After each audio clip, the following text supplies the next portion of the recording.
voyez, et dans notre époque, on ne peut pas toujours être au Beth Midrash, dans la maison d'études, alors on porte la maison d'études avec soi. On l'entraîne dans notre vie, on continue avec.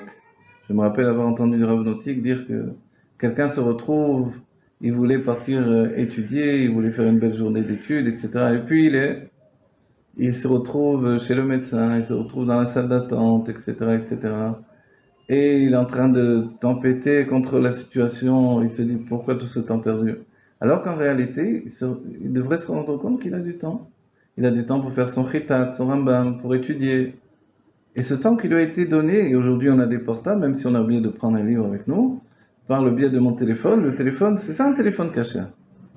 C'est pas forcément que le téléphone il est limité.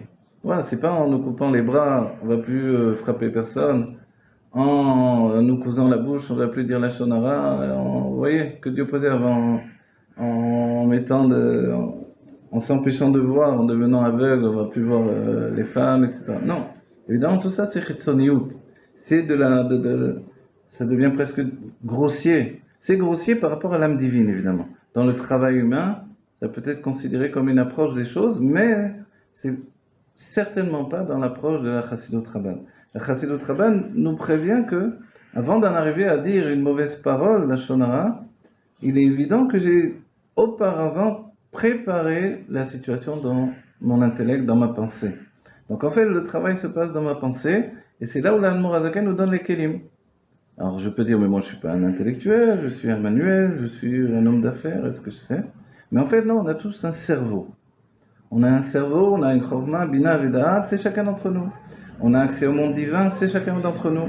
Et si je pense que j'ai pas accès au monde divin, alors c'est parce que si je pense ça, c'est parce que je pense que ma situation dévoilée, c'est la situation que j'ai uniquement. Mais en réalité, l'âme divine vit avec moi qui que je sois dès que je suis juif, et même celui qui arriverait, que Dieu préserve au niveau de Racha Veralo, qui repousse son âme à l'extérieur, elle reste comme un maquif autour de lui. Elle l'entoure. Et le Rabbi dit que dans notre génération, on ne retrouve plus ce genre de personne.